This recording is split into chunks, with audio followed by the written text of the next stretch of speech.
Ipinag-utos ni Governor Edgar Manong Egay Aglipay sa lahat ng tanggapan ng pamahalaang panlalawigan ng Cagayan na itaas pa ang antas ng kanilang paghahanda sa inaasahang paglapit ng super typhoon na may international name na Fung Wong.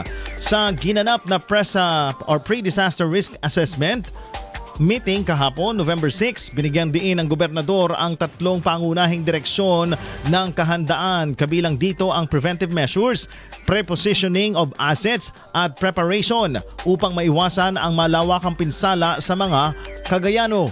Ayon kay Governor Aglipay, mahalagang maiparating agad sa publiko ang mga nararapat na hakbang upang mapigilan o mabawasan ang pinsala sa mga kabahayan, pananim at ari-arian. Inatasan din ni Aglipay ang Task Force Lingkod Cagayan na magsagawa ng pag-iikot sa bawat bayan upang tiyakin ang aktwal na kahandaan ng mga lokal na pamahalaan at maipaabot sa mga mamamayan ang mahalagang paalala bago, habang at pagkatapos ng bagyo. Kasabay nito, ipinag-utos din ng gobernador ang maagang paglalagay ng mga kagamitan at supply gaya ng pagkain, gamit at relief goods sa mga lugar na posibleng tamaan ng bagyo. Tiniyak naman ng Provincial Social Welfare and Development Office na nakahanda na ang mga family food packs at iba pang tulong para sa mga posibleng maapektuhang residente. IFM News.